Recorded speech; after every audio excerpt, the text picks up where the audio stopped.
Hello दोस्तों, मैं प्रमोद आप सभी का यूट्यूब चैनल पे स्वागत करता हूं।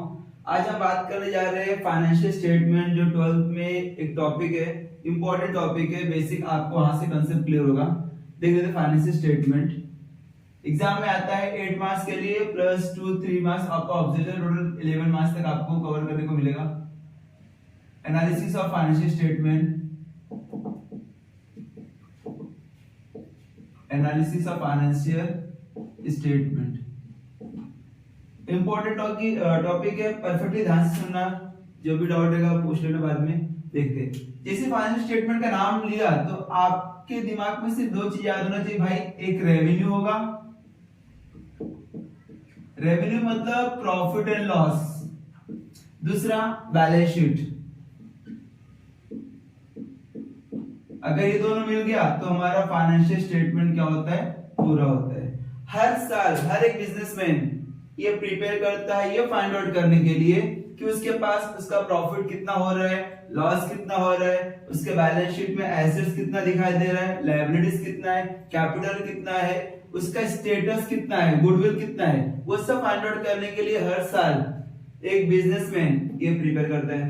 और ये होता है कैसे कि पूरा 1 अप्रैल से 31 मार्च तक जितना भी ट्रांजेक्शन होता है, पहले नॉर्मल हम जर्नल एंट्रीज पास करते हैं, जर्नल से लेजर में क्या करते हैं हम लोग, कन्वर्ट करते हैं। लेजर से ट्रायल बैलेंस बनता है, ट्रायल बैलेंस से हम लोग क्या करते हैं, फाइनेंशियल स्टेटमेंट या तो फाइनल अकाउंट प्रिपेयर करते हैं। ये स्टेप होता है।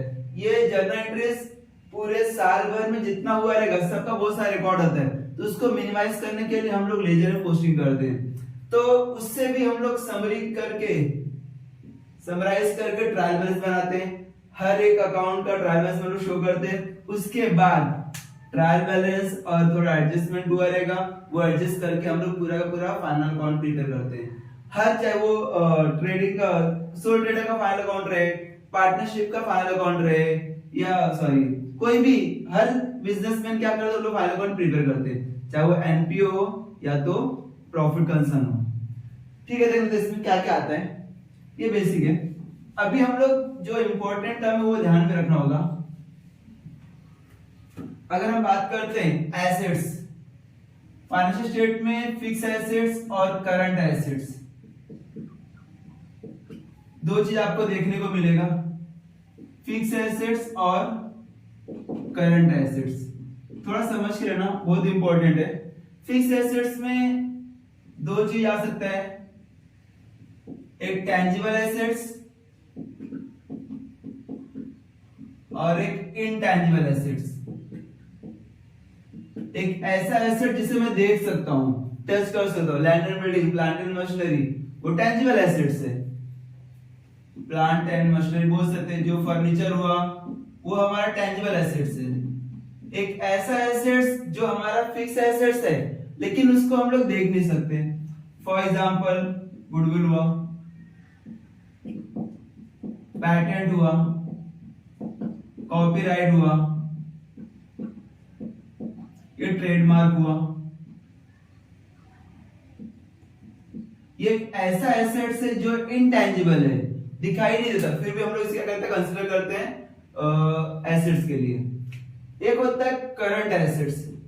करंट एसेट्स अगर हम बात करते हैं तो करंट एसेट्स को दो पार्ट में डिवाइड किया गया है, एक क्विक एसेट और एक non quick assets. Current assets दोनों मिला दिया जाए तो करंट एसेट्स बनेगा। इन शॉर्ट, दोनों अगर ऐड किया गया, quick assets plus non quick assets equal to current assets. समझा मैंने क्या बोला? क्विक एसेट्स और नॉन क्विक एसेट्स, जब दोनों एसेट्स को मैं साथ में ज्वाइन करता हूं तो उसको बोलते हैं current assets. Current asset broad concept है, उसमें दो पार्ट, दोनों चीज इंक्लूड है, क्विक एसेट्स और नॉन क्विक एसेट्स।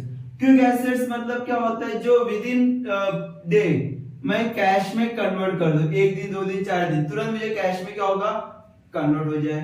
ऐसा एसेट फॉर एग्जांपल डेटर्स, जिसको मैंने सामान बेचा, जो मेरा कस्टमर है वो मेरा क्या होता है, क्विक एसेट्स है। मैं जब भी चाहेगा उससे पैसा ले सकता हूँ या तो उसको ऑफर दे सकता हूँ, भाई अगर अभी तो पैसा दे रहा है तेरे को 1000 रुपीज डिस्काउंट, 2000 रुपीज डिस्काउंट, ये एक ऐसा एसेट जो तो तुरंत क्या होता है कैश में कन्वर्ट हो जाता है। बिल्स रिसीवेबल, ये भी सेम, ये भी मेरा क्या है क्विक एसेट्स है। इसको भी मैं डायरेक्टली कस्टमर के थ्रू, कस्टमर को हम लोग पे करते हैं ना बिल्स रिसीवेबल, उसके ऊपर विड्रॉ करते हैं। मैं बोले एक काम करना, कल तो पैसा दे रहा है तो देखो 2000 rupees discount, 3000 rupees discount, discount का लालच देके हम लोग उनसे पैसा कलेक्ट कर सकते हैं। कैश तो है ही है, कैश हमारा क्विक एसेट्स है ना, मेरे पास कैश है, लिक्विड है। नॉन क्विक एसेट्स में सिर्फ दो चीज है, वो याद रखना। नॉन क्विक एसेट्स को छोड़ के बाकी सभी एसेट्स क्या है, क्विक एसेट्स है। नॉन क्विक एसेट्स में दो है, एक होता है स्टॉक और एक होता है प्रीपेड एक्सपेंसेस। ये दो एसेट ऐसा है जो नॉन क्विक एसेट्स में आता है। स्टॉक मतलब क्या होता है, मैंने पूरा सामान लाके रखा है, लेकिन अचानक लोगों का टेस्ट बदल गया, प्रेफरेंस बदल गया, तो स्टॉक वहीं पे पड़ा रहता है, उसको बेच नहीं पाते हम लोग। तो इसके लिए स्टॉक नॉन क्विक एसेट, मैं चाहकर भी ना वो स्टॉक क्लियर नहीं कर पाता, तो इसलिए हम लोग स्टॉक को हम लोग नॉन क्विक एसेट में रखते हैं। प्रीपेड एसेट, मैंने किसी को एडवांस में पैसा देके रखा है, वो घुमा रहा है, कल देगा, परसों देगा, आज देगा, ये देगा, वो देगा, राउंड में सामने घूम रहा हूं। तो दो एसेट्स ऐसा है जो एक बार चला गया उसका पैसा रिफंड नहीं होता। स्टॉक पड़ा है तो अभी मार्केट में नया ट्रेंड आ गया तो पुराना सामान कोई खरीद नहीं रहा है, उसी पड़ा है रद्दी के भाव, तो ये हमारा क्या रहेगा स्टॉक, वो हमारा नॉन क्विक एसेट्स है। प्रीपेड मैंने पहले से लेकर रखा है, 2-3 महीने का रेंट मैंने देके रखा है, लेकिन मैं वहां से मुझे रूम खाली करना पड़ा, मैं उसके पीछे पड़ा, भाई रेंट दे मेरा, बड़ा कल दे दो, परसों दे दो, आज दे दो, ऐसा घुमा रहा है। कोई भी हो, जब भी आप प्रीपेड करते हो, प्रीपेड और स्टॉक दो आपका ऐसा अकाउंट है जो हमारा नॉन क्विक एसेट्स है। क्लियर है? ये दोनों एसेट छोड़ के बाकी सभी एसेट्स क्विक एसेट्स है। अभी आते हैं टैंजिबल एसेट्स में। टैंजिबल जिसे हम देख सकते हैं, फर्नीचर भी हम लोग देख सकते हैं, टैंजिबल एसेट्स। और इंटैंजिबल एसेट्स में गुडविल मतलब रेपुटेशन, बिजनेस का रेपुटेशन, इसको एक वर्ड से बोल सकते हैं, goodwill equal to reputation of business, reputation of business. आपका मार्केट में नाम कितना है, दैट इज रेपुटेशन। ये हमारा इंटैंजिबल एसेट। पूछ सकते क्वेश्चन में कि भाई बिजनेस का रेपुटेशन या उसको गुडविल क्या है, इंटैंजिबल एसेट्स है, reputation of business. Next patent. Patent एक टाइप का क्रिएशन होता है। क्या होता है क्रिएशन? आपने कुछ दिमाग लगाया, कुछ सोचा, एक नया डिजाइन तैयार किया, वो डिजाइन के ऊपर आपने पैटेंट करा दिया, रजिस्टर करा दिया कि सेम डिजाइन अगर कोई कॉपी करता है तो उसके ऊपर मैं केस कर सकता हूं। वो आपका एसेट्स है, 2 साल 3 साल 4 साल 10 साल तक आपने पैटेंट करा के रखा है। क्लियर है मैंने क्या बोला? वो आपका क्या है एसेट, इंटैंजिबल। वो क्रिएशन है जो कि आपने अपना दिमाग लगा के उस डिजाइन को क्रिएट किया। कॉपीराइट। कॉपीराइट में क्या होगा कि आपने कुछ थीसिस लिखा है, कुछ क्रिएट किया है, कुछ बुक लिखा है, बुक पब्लिश किया है, कुछ शायरी वगैरह लिखा है, कुछ कविता लिखा है, कुछ भी मतलब आपने जो कुछ क्रिएट किया, कुछ लिरिक्स लिखा है, तो उस केस में वो आपका कॉपीराइट हो सकता है। अगर आपने रजिस्टर करा दिया तो आपने मेहनत किया है, मेहनत करने पर हर एक कंटेंट आपने जमा किया है, फिर उसको एक फ्रेम किया है, तो वो आपका सेम डुप्लीकेट कोई कॉपी ना कर सके, उसके लिए आप इसको रजिस्टर करा सकते हो। और अगर किसी ने सेम कॉपी पेस्ट किया तो उस केस में आप उसके ऊपर एक्शन ले सकते हो, केस कर सकते हो।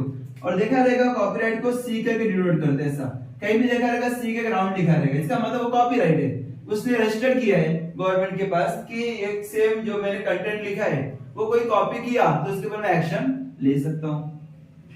नेक्स्ट पैटेंट हो गया, कॉपीराइट हो गया, गुडविल हो गया। ट्रेडमार्क। ट्रेडमार्क मतलब बिजनेस का मार्किंग। आपने बिजनेस का मार्क बना के रखा है, लोगो बना के रखा है, तो डिजाइन बना के रखा है, वो सेम कोई कॉपी नहीं कर सकता है। अगर किसी ने भी अगर कोई कॉपी किया, सेम डिजाइन यूज किया, तो उसके ऊपर आप एक्शन ले सकते हो। ट्रेड मतलब बिजनेस, मार्क मतलब डिजाइन, मार्किंग, जो आप देखते ही आपको पहचान में आ जाएगा भाई ये कौन सा कंपनी का ब्रांड है, कौन सा ब्रांड है ये। क्लियर है? ये चारों हमारे क्या है, हमारा इंटैंजिबल एसेट्स है। क्लियर है मैंने क्या बोला? फिक्स एसेट्स एक टैंजिबल एसेट्स है, एक इंटैंजिबल एसेट्स है। करंट एसेट्स एक क्विक एसेट्स है, नॉन क्विक एसेट्स है। Current assets equal to quick assets plus non quick assets. ये दो चीज अल्टा मारना है, स्टॉक और प्रीपेड हमारा नॉन क्विक एसेट्स है, स्टॉक और प्रीपेड हमारा नॉन क्विक एसेट्स है। बाकी दो एसेट्स को छोड़ के बाकी जितने भी एसेट्स रहेंगे जो विद इन 1 ईयर, 1 साल के अंदर मुझे पैसा रिकॉर्ड हो, वो सब हमारा क्या है, करंट एसेट्स या इसको बोलते हैं क्विक एसेट्स। क्लियर? ये दो नॉन क्विक एसेट्स है, बाकी सभी क्या है, क्विक एसेट्स है। टेंजिबल जिससे हम देख सकते हैं furniture, building, machinery, land building, वो सब हमारे क्या है, टेंजिबल एसेट्स। चलो आगे देख लेते हैं। याद है कभी क्वेश्चन पूछता है एग्जाम में, थोड़ा समझ के।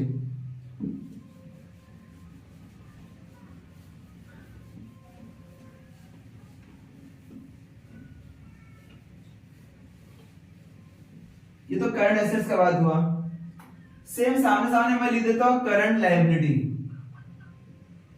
करंट लायबिलिटी, करंट लायबिलिटी में सेम दो पार्ट है, एक क्विक लायबिलिटी है, एक क्विक लायबिलिटी है और एक नॉन क्विक लायबिलिटी है।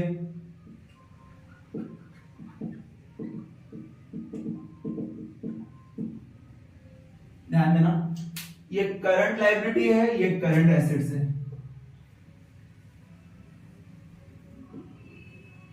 करंट लायबिलिटी, क्विक लायबिलिटी और नॉन क्विक लायबिलिटी, दोनों लायबिलिटी को मिलकर हमारा करंट लायबिलिटी बना है। सेम जैसे यहां पे किया था, यहां पे दो चीज है नॉन क्विक एसेट्स में, यहां पे सिर्फ एक ही चीज है। नॉन क्विक लायबिलिटी में सिर्फ एक चीज है, जिसे हम लोग बोलते हैं बैंक ओवरड्राफ्ट।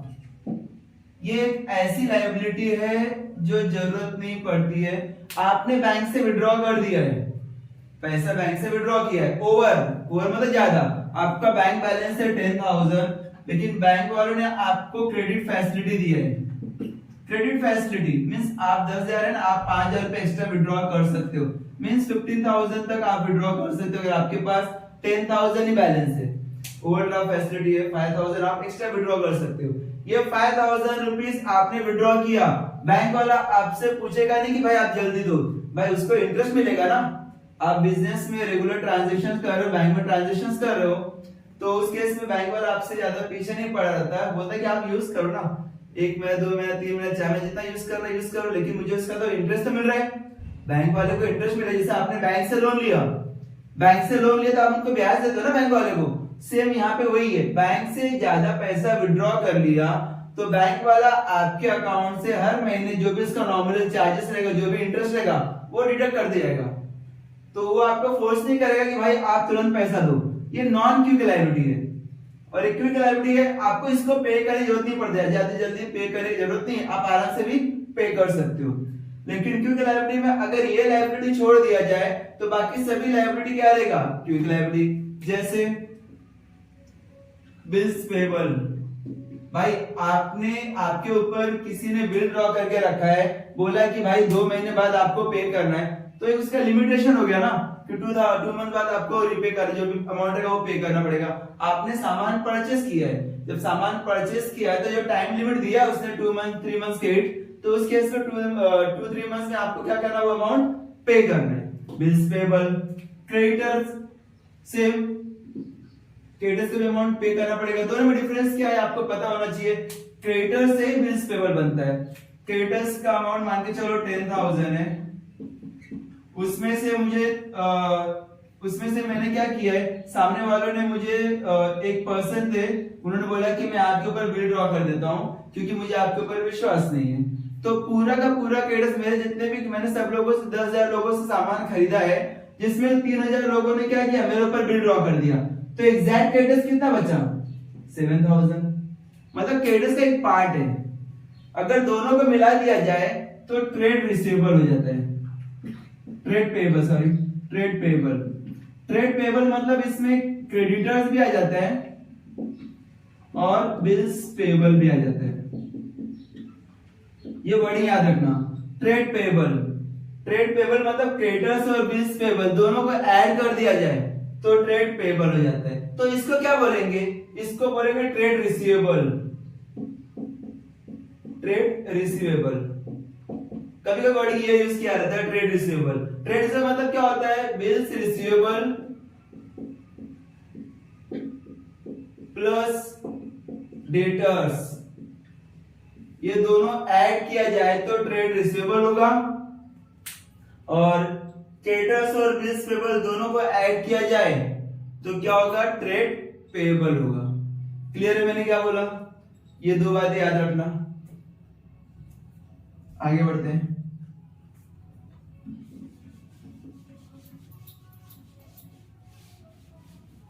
नोट डाउन करते चलना, जो जो मैं लिखवा रहा हूं आप एक बार one by one note down करते चलना, आपके लिए बेनिफिट रहेगा।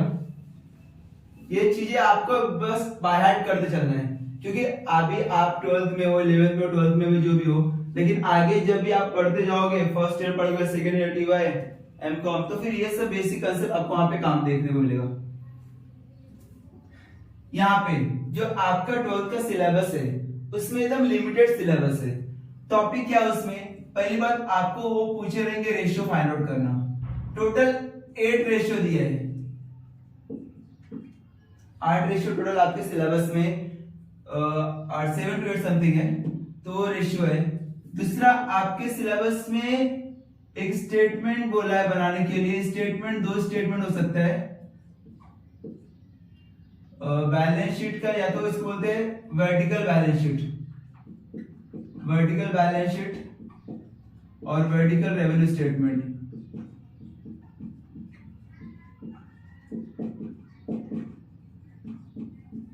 और एक थर्ड वन है आपका कैश फ्लो स्टेटमेंट। मींस ये लेसन में आपको 3 चीजें फाइंड आउट करना है। एक रेशियो फाइंड आउट करना होगा, रेशियो में 3 रेशियो है, 3 टाइप के रेशियो है। एक बैलेंस शीट रेशियो, एक रेवेन्यू रेशियो, रेवेन्यू मतलब इनकम स्टेटमेंट, इनकम वाला रेशियो, और एक कंबाइंड रेशियो। मींस दोनों मिलाकर कंबाइंड रेशियो पूछ सकते हैं आपके सिलेबस में, कंबाइंड रेशियो। और दूसरा स्टेटमेंट वर्टिकल स्टेटमेंट। वर्टिकल मतलब आप अभी जो बनाते हो बैलेंस शीट, वो कुछ इस टाइप का है, ये फॉर्म का है। ये मतलब आप यहाँ पे लाइब्रेरी लिखते हो, यहाँ पे एसेट्स। वर्टिकल मतलब ये हॉरिजॉन्टल है, हॉरिजॉन्टल स्टेटमेंट है। वर्टिकल मतलब आपको कुछ इस टाइप का बनाना पड़ेगा, यहाँ पे वो रहता है ना सीढ़ी टाइप का, तो ऊपर आप लाइब्रेरी लिखोगे और नीचे एसेट्स, कुछ इस टाइप का।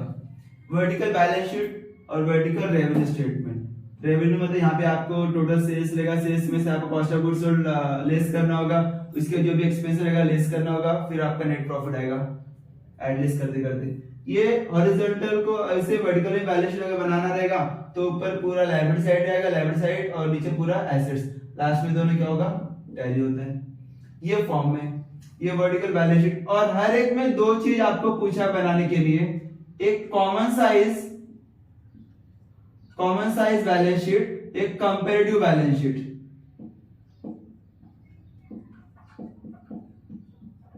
वर्टिकल बैलेंस शीट में 2 पार्ट मतलब 2 टाइप का कैलकुलेशन कर सकते हैं यहाँ पे, जो एग्जाम टॉपिक में दिया आपके।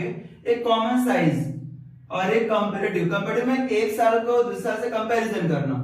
कॉमन साइज में एक साल में किसी एक पर्टिकुलर को या नेट सेल्स को या balance sheet total amount capital employed को 100% मानना, तो उसमें जस्ट बाइफरकेशन करना कि ये अमाउंट 100% है तो बाकी एसेट्स कितना परसेंटेज है, वो कॉमन है। किसी एक पर्टिकुलर अमाउंट को आपको 100% मानना हो, कौन सा अमाउंट रहेगा वो जब क्वेश्चन सॉल्व करेंगे तो मालूम पड़ेगा। सेम रेवेन्यू स्टेटमेंट में भी सेम वही है, 2 कॉमन साइज और कंपैरेटिव स्टेटमेंट। एकदम बेसिक, एकदम छोटा सा बहुत इजी लेसन है, बहुत शॉर्ट में है, ज्यादा आपको डीप में नहीं जाना है। ये बस एक बार आप क्वेश्चन देख लोगे ना तो आपको आराम से सॉल्व करने के लिए आ जाएगा। एक होता है cash flow statement. Cash flow मतलब कैश कितना इनफ्लो हो रहा है, कैश कितना आउटफ्लो हो रहा है। इसमें 3 पार्ट है, ऑपरेटिंग, इन्वेस्टिंग और financing. Operating activity, investing activity और फाइनेंसिंग एक्टिविटी। ये बस 3 चीज यहाँ पे याद रखना है। 3 चीजें यहाँ पे देखने को मिलता है, ऑपरेटिंग, फाइनेंसिंग, इन्वेस्टिंग। किसमें? कैश फ्लो स्टेटमेंट में। और ये नॉर्मल स्टेटमेंट में आपको वर्टिकल बैलेंस शीट बनाने के लिए वर्टिकल रेवेन्यू स्टेटमेंट, और इसमें 2 पार्ट है कि या तो हम लोग बोलेंगे कि कॉमन साइज के थ्रू आपको बनाना है या कंपैरेटिव साइज का, या क्वेश्चन में यहाँ पे दिया है कॉमन साइज का बनाना तो कंपैरेटिव। वर्टिकल मतलब 2 टाइप से क्वेश्चन पूछ सकते हैं। इसमें कितना है टोटल? 7 to 8 रेशियो यहाँ पे जो आपको सॉल्व करना है। रेशियो जस्ट आपको फॉर्मूला याद रखना है, फॉर्मूला बेस पे आपको क्वेश्चन दिया रहेगा, वो आपको क्या करना है? सॉल्व करना है। चलो 1 by 1 हम लोग देख लेते हैं, ज्यादा डिफिकल्ट नहीं है, सिर्फ समझ के लेने पर।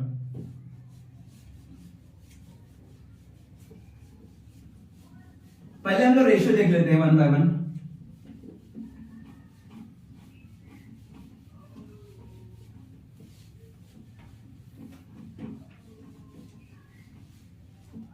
जैसे आप बुक ओपन करोगे तो बुक स्टार्टिंग में वहां पे देख लेना, टोटल लास्ट पेज है पूरा रेशियो का कितने रेशियो है वो दिया यहाँ पे।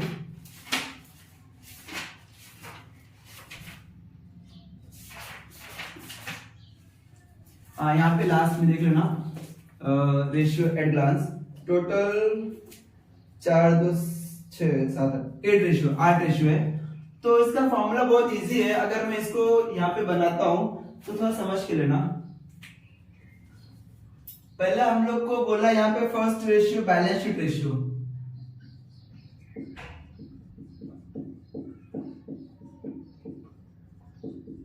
बैलेंस शीट रेशियो में 2 रेशियो दिया गया यहाँ पे, एक तो करंट रेशियो, एक क्विक रेशियो। फॉर्मूला दोनों क्या देख लेना यहाँ पे, करंट रेशियो में current assets divide by current liability, quick assets को लिक्विड एसेट्स बोलते हैं, लिक्विड एसिड्स, इसी को एसिड टेस्ट रेशियो भी बोलते हैं, एसिड टेस्ट रेशियो। तीनों का नाम सेम है, चाहे इसको ये बोलो, क्वेश्चन में ये भी पूछ सकते हैं, ये भी पूछ सकते हैं, तो ये भी वर्ड यूज कर सकते हैं। इसका same quick acids divide by quick liabilities. ये 2 रेशियो याद रखना।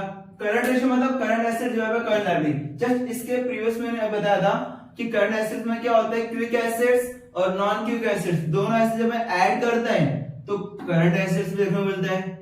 करंट लायबिलिटी में क्या होता है, क्विक लायबिलिटी और नॉन क्विक लायबिलिटी। जस्ट इसके बाद इसके पहले मैंने बताया था, यहाँ पे quick liability non quick liability दोनों लायबिलिटी मैंने ऐड किया तो हमारा क्या होता है, करंट लायबिलिटी होता है।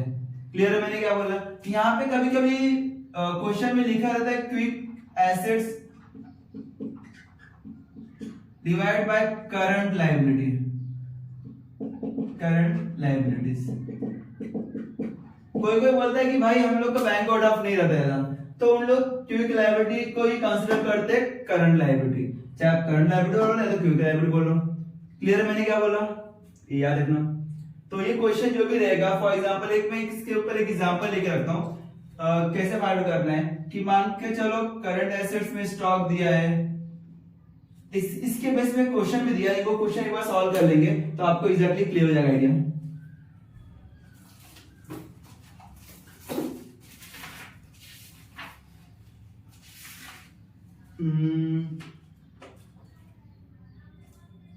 देखना पेज नंबर 379 है, लास्ट में क्वेश्चन नंबर 11 है, क्वेश्चन नंबर 11 पेज नंबर 379 है। वहां पे लिखा है the company had following current assets and current liability. उसने बोला कि हमारी कंपनी के पास करंट एसेट्स और करंट लायबिलिटी दिया है, तो जिसमें डेटर्स का अमाउंट दिया है, bills payable, loose tools, creditor, stock, bank overdraft. अभी अगर हम इसका क्वेश्चन सॉल्व करें, current liability current ratio find out करेगा, तो हमारे पास करंट एसेट्स में क्या क्या है, डेटर्स है 1,20,000, और बिल्स पेबल तो करंट लायबिलिटी है, तो यहाँ पे करंट लायबिलिटी दो हमें। करंट लायबिलिटी में कितना है 40,000 बिल्स पेबल है।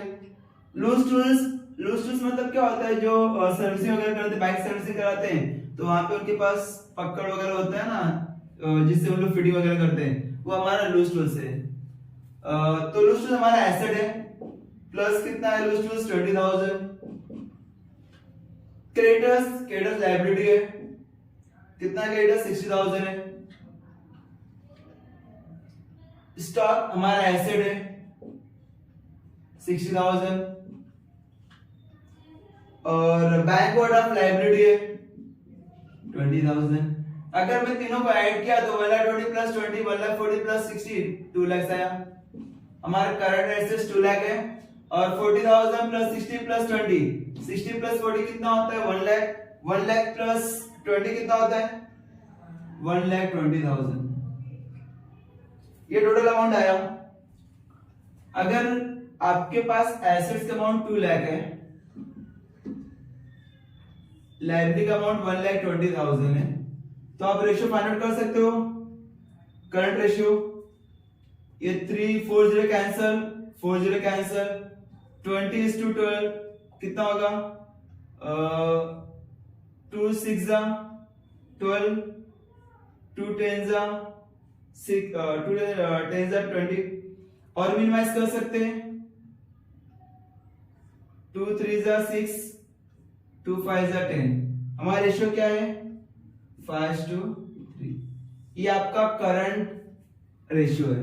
सिंपल है, आपने पूरा करंट एसेट्स ऐड किया और करंट लायबिलिटी ऐड किया, सबको क्या किया आपने डिवाइड कर दिया। क्लियर है मैंने क्या बोला। नेक्स्ट आगे उसने एक और बोला है क्विक रेशियो। क्विक रेशियो देख लेना यहाँ पे, क्वेश्चन नंबर 13 है, 13 का देख लेना। ये क्वेश्चन नंबर कौन सा था, क्वेश्चन नंबर 11। क्वेश्चन नंबर 13 में क्विक रेशियो बोला है फाइंड आउट करने के लिए। उसमें करंट लायबिलिटी दिया है 3 लाख रुपीस, डायरेक्टली गिवन है। करंट लायबिलिटी कितना है 3 लाख रुपीस है। वर्किंग कैपिटल कितना, वर्किंग कैपिटल 8 लाख रुपीस है। और इन्वेंट्री मतलब स्टॉक होता है, इन्वेंट्री कितना अमाउंट 2 लाख रुपीस है। जरा यहां पर ध्यान देना ये बात को, इसको मैं रफ करता हूं ऊपर। आपको जस्ट मैंने इसके पहले बताया था कि आपको फाइंड आउट करना है क्विक लायबिलिटी, क्विक रेशियो। और क्विक रेशियो का फॉर्मूला क्या है, quick asset divide by current liability. तो आप ये बताओ कि करंट एसेट्स में अगर मैं क्विक एसेट्स और नॉन क्विक एसेट्स दोनों ऐड किया तब जाके हमारा करंट एसेट्स होगा।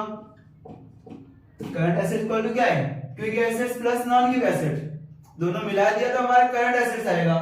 और यहाँ पे वर्किंग कैपिटल दिया है। वर्किंग कैपिटल मतलब क्या होता है कि करंट एसेट्स में अगर करंट लायबिलिटी माइनस करेंगे, current assets less current liability minus किया तब जाके हमारा वर्किंग कैपिटल आता है। ये फॉर्मूला है, working capital equal to current assets minus current liability. अभी यहां पे उसने वर्किंग कैपिटल का अमाउंट दिया 8 लाख रुपीस, इसका अमाउंट दिया 8 lakh rupees, equal to inventory और करंट लायबिलिटी का अमाउंट दिया 3 लाख रुपीस, ये पे लायबिलिटी दिया 3 lakh rupees less current assets. आप ये बताओ कि करंट एसेट्स का अमाउंट नहीं दिया है लेकिन लायबिलिटी दिया है, वर्किंग कैपिटल दिया है, तो आप करंट एसेट्स का अमाउंट फाइंड आउट कर सकते हो। कर सकते हैं, कैसे करेंगे, करंट एसेट्स इक्वल टू ये प्लस है, ये माइनस 3 लाख से, जब इसको इस साइड लेके जाएंगे तो प्लस हो जाएगा, means 8 lakh plus 3 lakh, total amount हुआ कितना 11 लाख।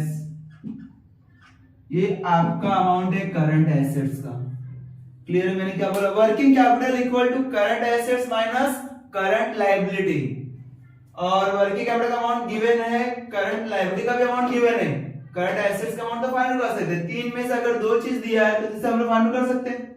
तो यहाँ पे हम लोगों ने फाइंड आउट किया करंट एसेट्स, लेकिन क्वेश्चन में पूछा क्या है, क्विक रेशियो। क्या पूछा है, क्विक रेशियो। क्विक रेशियो का फॉर्मूला क्या है, quick assets divide by quick liability, वही दिया गया ना, quick asset by quick liability. अभी ये बताओ कि आपको मैंने इसके पहले बोल के रखा था कि करंट एसेट्स फाइंड आउट करने के लिए आपको क्विक एसेट्स और नॉन क्विक एसेट्स दोनों ऐड कर दे। और मैंने आपको ये भी बोला था कि नॉन क्विक एसेट्स में दो चीज आता है, एक स्टॉक आता है और दूसरा प्रीपेड आता है। नॉन क्विक एसेट्स में कितने चीज आता है, दो चीज, एक क्विक स्टॉक आता है और एक प्रीपेड। और अगर क्वेश्चन में प्रीपेड के बारे में नहीं दिया होगा तो कंसीडर करना प्रीपेड नहीं है। अब यहाँ पे स्टॉक दिया है, क्वेश्चन में दिखा इन्वेंटरी, इन्वेंटरी मतलब स्टॉक है, तो हमारा नॉन क्विक एसेट सिर्फ एक ही है, 2 लाख है। और क्विक एसेट्स का अमाउंट हम लोग को दिया नहीं है, लेकिन करंट एसेट्स का अमाउंट तो दिया ना अपने को, हम लोग ने खुद होकर फाइंड आउट किया अभी। 11 लाख रुपीस हमारा करंट एसेट्स का अमाउंट है। इसका मतलब current assets equal to quick assets plus non quick assets, जिसमें से क्विक एसेट्स का अमाउंट नहीं दिया है, करंट एसेट्स का मैंने फाइंड आउट किया अभी, और नॉन क्विक एसेट्स में स्टॉक का अमाउंट दिया है।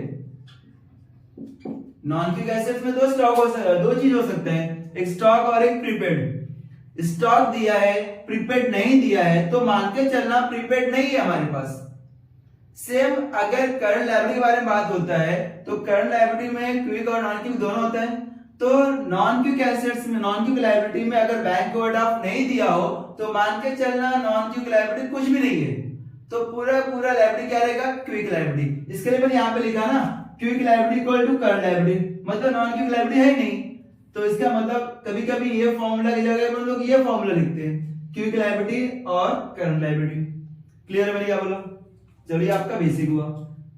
आप ये फाइंड आउट कर सकते हो, इसको मैं रफ करता हूं।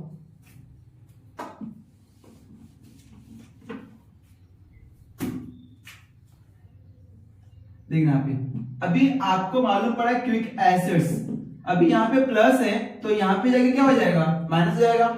तो 11 लाख माइनस 2 लाख कितना होगा, 9 लाख रुपीस। ये आपका क्विक एसेट्स है। अभी आपको क्विक एसेट्स मालूम पड़ गया और करंट क्विक लायबिलिटी दिया था अपने को 3 lakh rupees. Current liability quick liability दोनों दिया था अपने को। तो अगर इसका मैं रेशियो फाइंड आउट कर सकता है, ये रेशियो है। देखना क्विक एसेट्स हम लोग को फाइंड आउट किया 9 लाख रुपीस, और क्विक लायबिलिटी या इसको हम लोग बोलते हैं करंट लायबिलिटी, दोनों एक ही है। अगर बैंक ओवरड्राफ्ट नहीं दिया रहेगा तो कंसीडर करना quick liability equal to current liability.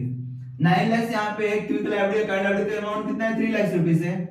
तो अगर हम लोग डिवाइड करेंगे इसको, 50 कैंसिल, 3 1 जा 3, 3 3 जा 9, तो रेशियो क्या होगा, 3:1। तो आपका क्विक रेशियो का अमाउंट रहेगा 3:1। इंपॉर्टेंट है, समझ के लेना, क्योंकि एग्जाम में आता है आपको फाइंड आउट करने के लिए। ये तो आपका बैलेंस शीट रेशियो हुआ। सेम एज इट इज आपका रेवेन्यू स्टेटमेंट का भी रेशियो पूछा रहेगा। रेवेन्यू में क्या होगा, पहले इसको रफ कर देता हूं मैं, थोड़ा समझ के लेने पर ट्राई करें, ज्यादा क्वेश्चन में सॉल्व करा नहीं सकता है क्योंकि टाइम कम है फिलहाल। चलो देख लेते हैं।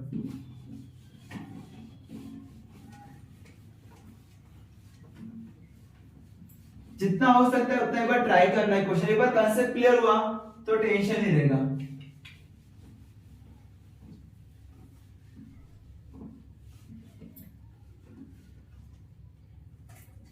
ये बैलेंस शीट रेशियो हुआ। और अभी हम लोग देखते हैं कि रेवेन्यू या इनकम स्टेटमेंट, इनकम का रेशियो क्या है। इसमें आपको 4 चीज दिया है। पहला ग्रॉस प्रॉफिट रेशियो, दूसरा नेट प्रॉफिट रेशियो, तीसरा ऑपरेटिंग प्रॉफिट रेशियो, और last one operating expenses ratio, जिसे ऑपरेटिंग रेशियो से बोलते हैं। सो ये आपका रेवेन्यू स्टेटमेंट का रेशियो है। Gross profit ratio, net profit ratio, operating profit ratio और ऑपरेटिंग रेशियो। इसमें याद रखना ग्रॉस प्रॉफिट ये कहां से आता है, कोई भी रेवेन्यू है, रेवेन्यू मतलब इनकम है, इनकम में आपको हमेशा सेल्स से ही डिवाइड करना है, ये याद रखना। इनकम में हमेशा आपको सेल्स से डिवाइड करना है। फॉर एग्जांपल इसका रेशियो फाइंड आउट करना रहेगा तो उसका रेशियो क्या फाइंड कर सकते हैं, जितना भी ग्रॉस प्रॉफिट रहेगा divide by net sales multiply 100, ये आपका ग्रॉस प्रॉफिट रेशियो हुआ। नेट प्रॉफिट बोला रहेगा तो नेट प्रॉफिट लिखना, net profit divide by net sales multiply 100। Operating profit रहेगा तो ऑपरेटिंग प्रॉफिट लिखना, वहां पे गिवन रहेगा ऑपरेटिंग प्रॉफिट कितना है, operating profit divide by net sales multiply 100। Next operating ratio, इसमें थोड़ा सा चेंज है, क्या है इसमें देखना, यहाँ पे मैं यहाँ पे इसका लिख देता यहाँ पे। ऑपरेटिंग रेशियो में total cost of goods sold plus operating expenses, दोनों ऐड किया और डिवाइड किया नेट सेल्स से मल्टीप्लाई 100। ये चार रेशियो है, चारों में नेट सेल्स नीचे, याद रखना net sales net sales net sales net sales multiply 100 100 100 100। ऊपर जो रेशियो पूछा रहेगा वो लिखना। ग्रॉस प्रॉफिट रेशियो बोला है तो ग्रॉस प्रॉफिट लिखना, नेट प्रॉफिट बोला है तो नेट प्रॉफिट, ऑपरेटिंग प्रॉफिट बोला रहेगा तो ऑपरेटिंग प्रॉफिट। लेकिन ऑपरेटिंग रेशियो बोला रहेगा तो उस केस में दो चीज आती है, एक cost of goods sold plus operating expenses. Cost of goods sold मतलब क्या होता है, आपने ट्रेड अकाउंट बना रहेगा ना, एक फॉर्मेट बना रहेगा आपने ट्रेड अकाउंट में कि यहाँ पे अगर मैं बात करता हूँ ट्रेडिंग का पार्ट, टू ओपनिंग स्टॉक लिखा था आपने, लिखा था, परचेस लिखा था, लिखा था, सेल्स लिखा था, लिखा था, क्लोजिंग स्टॉक लिखा था, लिखा था, ये चारों चीज तो लिखा था ना। अगर इसी को हम लोग एडलेस करेंगे से तो फिर टोटल अमाउंट क्या हो जाएगा, हमारा कॉस्ट ऑफ गुड्स सोल्ड ही होगा। इन शॉर्ट आपको ओपनिंग स्टॉक से यहाँ पे सेल्स का अमाउंट नहीं लिखना है, क्या आपको ओपनिंग स्टॉक का अमाउंट लिखना है, उसमें प्लस करना होगा जो आपने परचेस किया, जो भी एक्सपेंसेस किया रहेगा, डायरेक्ट एक्सपेंसेस की बात कर रहा मैं, चाहे वो कैरेज इनवर्ड हो या इंपोर्ट ड्यूटी हो, जो भी एक्सपेंसेस डायरेक्टली फैक्ट्री के रिलेटेड में हुआ रहेगा वो आपका खर्चा आपको यहाँ पे ऐड करना होगा। तो मैं कैरेज का नाम डाल दूंगा कैरेज, उसमें से लेस करना क्लोजिंग स्टॉक। ये अमाउंट लेस करने के बाद जो आएगा वो कॉस्ट ऑफ गुड्स सोल्ड रहेगा। क्लियर है मैंने क्या बोला, कॉस्ट ऑफ गुड्स सोल्ड मान लेंगे। वापस से भाई मैं रिपीट करता हूं, कॉस्ट ऑफ गुड्स सोल्ड में क्या होता है, ओपनिंग स्टॉक उसमें परचेस हम लोग ऐड करते हैं और जो भी एक्सपेंडिचर है वो हम लोग क्या करेंगे, ऐड करेंगे, उसमें से लेस क्या करना होगा, क्लोजिंग स्टॉक। तो ये सब एडलेस करने के बाद जो अमाउंट आएगा वो हमारा कॉस्ट ऑफ गुड्स सोल्ड। दूसरा होता है ऑपरेटिंग एक्सपेंसेस। ऑपरेटिंग में दो चीज तीन चीज याद रखना है। ऑपरेटिंग में जिससे बिजनेस ऑपरेट हो रहा है, जिससे बिजनेस रन हो रहे हैं। ऑपरेटिंग एक्सपेंसेस ऑफिस का खर्चा, जिसे बोलते हैं office and administrative expenses. Selling भी क्या करना है, इसमें ऐड करना। ऑपरेटिंग तो ऐड करना ही है, ऑपरेटिंग तो ऐड होता है इसमें। ये सभी खर्चे ऐड हुआ तो ऑपरेटिंग एक्सपेंसेस में आता है। क्लियर मैंने क्या बोला, ये सभी खर्चा ऐड किया मैंने, कॉस्ट ऑफ गुड्स सोल्ड में ऑपरेटिंग एक्सपेंसेस ऐड किया, मल्टीप्लाई किया 100, डिवाइड किया नेट सेल्स से। तो जो भी अमाउंट आएगा, जो भी ये परसेंटेज में आएगा, जहां पे अगर मैं मल्टीप्लाई किया तो परसेंटेज में आएगा, तो 40%, 30%, 20% ये आपका परसेंटेज में क्या होगा, शो होगा। क्लियर है मैंने क्या बोला, ये बैलेंस शीट रेशियो, ये रेवेन्यूज रेशियो या इनकम स्टेटमेंट का रेशियो बोल सकते हो। इसमें चार चीजें, gross profit ratio, net profit ratio, operating profit ratio और ऑपरेटिंग रेशियो। ऑपरेटिंग रेशियो में दो चीज आपको ध्यान में रखना होगा, cost of goods sold plus operating expenses, और डिवाइड करना नेट सेल से मल्टीप्लाई 100। ठीक है, चलो आगे देख लेते हैं हम लोग।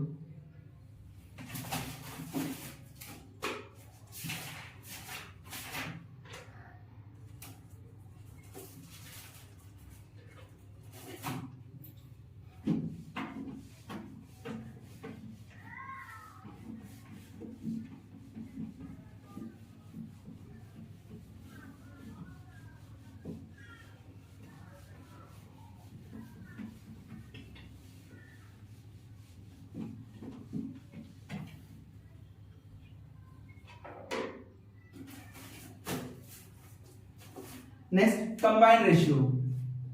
कंबाइंड रेशियो में सिर्फ दो ही रेशियो है। कंबाइंड रेशियो में सिर्फ दो रेशियो है। एक होता है return on capital employed, return on capital employed. एक होता है return on investment, return on investment. Return of capital employed में same, net profit before interest and tax divide by net capital employed, या capital employed लिख सकते हो, net ही रहेगा, net capital employed multiply 100। जब भी 100 दिया है तो आपको परसेंटेज में आएगा answer. Return on capital employed, आपने कैपिटल जितना लगाया था उसका रिटर्न कितना मिला, आपने कैपिटल कितना लगाया था उसका रिटर्न कितना हुआ, ये नेट प्रॉफिट है बिफोर इंटरेस्ट एंड टैक्स। एक होता है रिटर्न ऑन इन्वेस्टमेंट।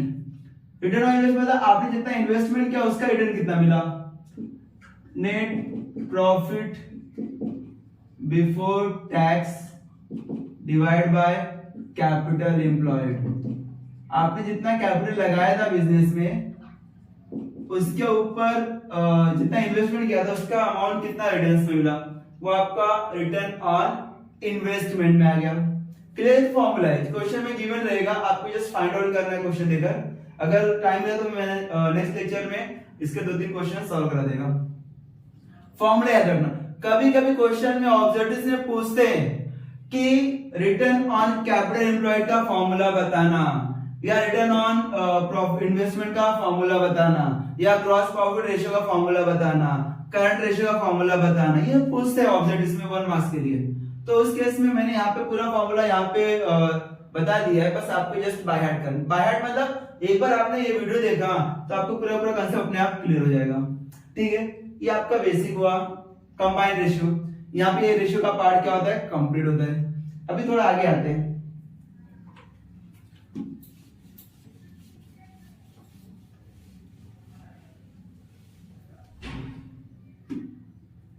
अभी क्या होता है, थोड़ा ध्यान देना पे। क्वेश्चंस में आपको क्वेश्चन दिया रहेगा बैलेंस शीट का, और उसने बोला रहेगा कि आप कॉमन साइज में फाइंड आउट करो या वर्टिकल रेशियो में वर्टिकल में फाइंड आउट करना। कैसे रहेगा, पहले एक बार फॉर्मेट देख लेना। जैसे कि आप सॉल्व करने जाते हो कोई भी क्वेश्चन हो तो आप हॉरिजॉन्टली सॉल्व करते हो। हॉरिजॉन्टली मतलब आप क्या करते हो, टी फॉर्म में सॉल्व करते हो। यहाँ पे लायबिलिटी साइड है, वहां पे एसेट साइड। लेकिन वर्टिकल मतलब आपको वर्टिकली करना पड़ेगा। फॉर एग्जांपल आपको यहाँ पे लिखना होगा इक्विटी एंड लायबिलिटी।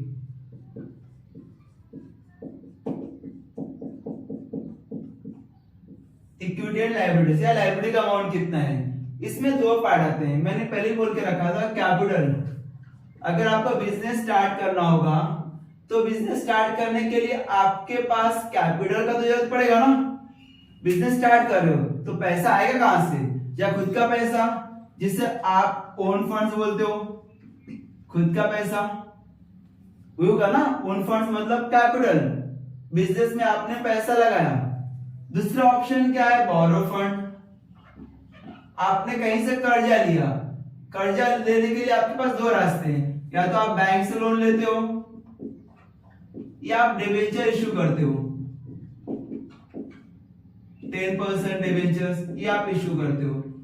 2 ही तो ऑप्शन है कर्जा लेने के लिए, या तो आप बैंक के पास जाओगे, बोलोगे मुझे पैसा दो। दूसरा ऑप्शन क्या है, आप डिबेंचर्स इशू करते हो, 10% डिबेंचर्स मार्केट में बोलो मुझे पैसा दो कर्जे के रूप में, मैं आपको रिटर्न करेगा कुछ साल बाद, 5 साल बाद, 6 साल बाद। ओन फंड्स में दो जगह से पैसा आ सकता है, एक तो इक्विटी शेयर से, इक्विटी शेयर कैपिटल, दूसरा प्रेफरेंस शेयर कैपिटल। नाम सिर्फ अलग अलग है।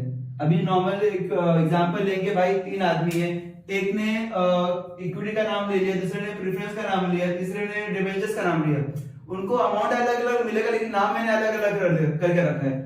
या एक और एग्जांपल लेते हैं कि एक कॉलेज में अगर आप एडमिशन लेते हो तो आपको फीस पे करना पड़ता है, इसका मतलब वो भी कैश जा रहा है ना बाहर। आपने हाउस लिया है या तो रेंट पे लिया है तो आप उसको रेंट पे करते हो, वो भी तो कैश जा रहा है। आपने कर्जा लिया है तो आप उसका इंटरेस्ट पे करते हो, वो भी तो कैश है। मीन्स नाम अलग अलग है, इंसान सब एक है, सब उसका कंटेंट अलग अलग है, इसके मतलब जो रिटर्न मिलेगा वो कैश में तो जाएगा ना। अभी मैं ओन फंड्स में खुद का पैसा लगा रहा है, मतलब दो लोगों से मैं पैसा ले सकता है। इक्विटी शेयर कैपिटल वो भी इंसान है, प्रेफरेंस शेयर कैपिटल वो भी इंसान है, डिबेंचर्स वो भी इंसान है, तीनों तो इंसान है ना। लेकिन मैं नाम अलग अलग बाइफरकेशन करके रखे कि भाई इक्विटी शेयर मतलब ओन फंड से, ये लॉन्ग टर्म के लिए है, इसने पैसा लगा दिया तो जब तक कंपनी बंद नहीं होगा तब तक ये एम्प्लॉय इक्विटी शेयर्स रहेगा, मतलब ये ओनर माना जाता है इक्विटी शेयर्स। एक बार इसने इक्विटी शेयर्स परचेस कर लिया तो ये सेल नहीं कर सकता वापस। हाँ, आपस में मार्केट में जाकर ट्रांजैक्शंस कर सकते हैं लेकिन कंपनी को सेल नहीं कर सकता कि भाई मेरा शेयर्स का पैसा ले लो, अब मेरा पैसा दे दो करके। प्रेफरेंस शेयर्स ये रिडम्पशंस होता है, कुछ साल बाद, 3 साल, 4 साल, 5 साल, 10 साल बाद रिपेमेंट करना पड़ता है, लेकिन ये भी हमारा ओनर में काउंट होता है। और एक होता है बोरो फंड्स। बोरो फंड्स में ये बैंक से लोन लिया रहेगा या डिबेंचर से आपने कर्जा लिया रहेगा, ये दोनों को आप इंटरेस्ट पे करते हो। क्या पे करते हो? इंटरेस्ट। और ये दोनों को आप डिविडेंड पे करते हो, डिविडेंड। अगर इन दोनों को पे करना रहेगा उसको हम लोग डिविडेंड बोलते हैं। इक्विटी शेयर्स और प्रेफरेंस शेयर्स को डिविडेंड पे करते हैं, लेकिन डिबेंचर्स या बैंक लोन हो उसको आप इंटरेस्ट पे करते हो क्योंकि ये कर्ज के रूप में आता है। और दूसरा बात क्या है, यहाँ पे प्रेफरेंस को डिविडेंड फिक्स रेट में मिलता है, 8%, 9%, 7%, ये उन लोग का रेट होता है, कुछ भी रेट हो सकता है। तो मतलब जो डिविडेंड होता है वो फिक्स रेट में डिविडेंड रिसीव होता है, कौन? Preference shares. फिर लास्ट में बचा कुछ रहेगा इक्विटी शेयर्स को मिलेगा, चाहे पैसा बहुत ज्यादा मिल गया या तो कभी कोई कुछ नहीं मिलता, ये एडजस्ट करता है क्योंकि मालिक है ना, कंपनी का ओनर है। क्लियर है मैंने क्या बोला? अभी जो मैंने यहाँ पे लिखा वही मुझे यहाँ पे लिखना है। इक्विटी लायबिलिटी में क्या होता है, पहले ओन फंड्स में क्या होता है, मैं यहाँ पे लिखता हूँ, यहाँ पे लिखता हूँ sources of funds. Sources of funds, पैसा आया कहां से, उसमें इक्विटी कैपिटल, इक्विटी। एक और लिखता है यहाँ पे ओन फंड्स, खुद का पैसा, खुद के पैसे में इक्विटी शेयर कैपिटल हो गया, जितना पैसा है इक्विटी शेयर्स का वो यहां पे लिखना, रुपीस। प्रेफरेंस से भी पैसा लिया मैंने, प्रेफरेंस शेयर्स, उसमें पैसा हमारे पास है।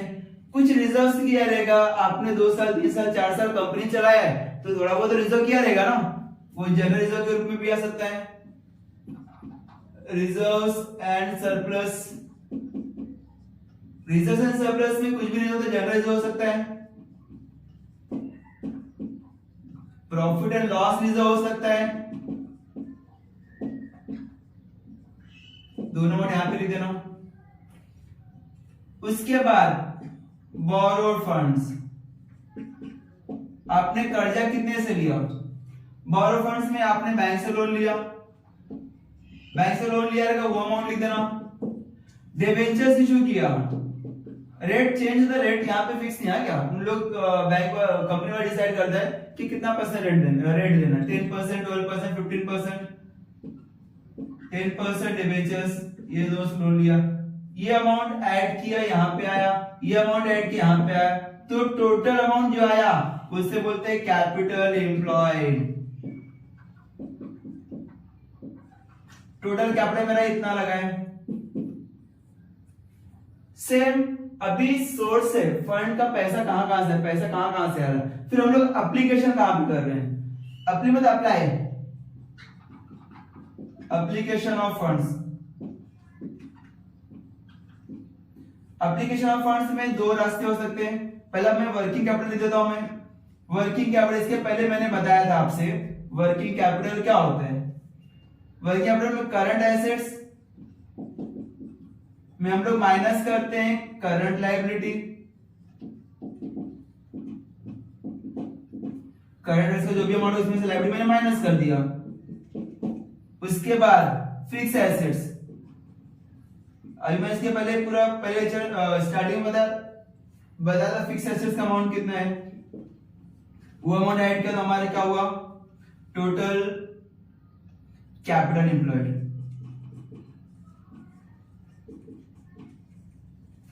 क्लियर, मैंने क्या बोला, ये अमाउंट और ये अमाउंट, दोनों अमाउंट क्या होता है, सेम आता है। ये आपका बैलेंस शीट का फॉर्मेट है, सेम जो मैंने बताया। ठीक है, यहां तक इसको करते हैं, फिर नेक्स्ट लेक्चर में देखते हैं क्या स्टार्ट करना है। फिलहाल ये याद रखना बहुत इंपॉर्टेंट है। उसके बाद एक छोटा टॉपिक अगर चांस मिले तो कैश फ्लो स्टार्ट कर देगा। कैश फ्लो में अभी मैं बता दूं कि आपको इसको मैं रफ करता हूं, पहले में 2 मिनट टाइम लगेगा, 5 मिनट लगेगा सिर्फ, थोड़ा समझ के लेना। क्वेश्चन पूछता है कि ऑब्जेक्टिव्स में कि कैश फ्लो स्टेटमेंट में ऑपरेटिंग में क्या आ सकता है, फाइनेंस में क्या आ सकता है और इन्वेस्टिंग में। अगर मैं कैश फ्लो का बात करता हूं, कैश फ्लो स्टेटमेंट में 3 पार्ट है। एक ऑपरेटिंग एक्टिविटी, एक इन्वेस्टिंग एक्टिविटी और एक फाइनेंसिंग एक्टिविटी।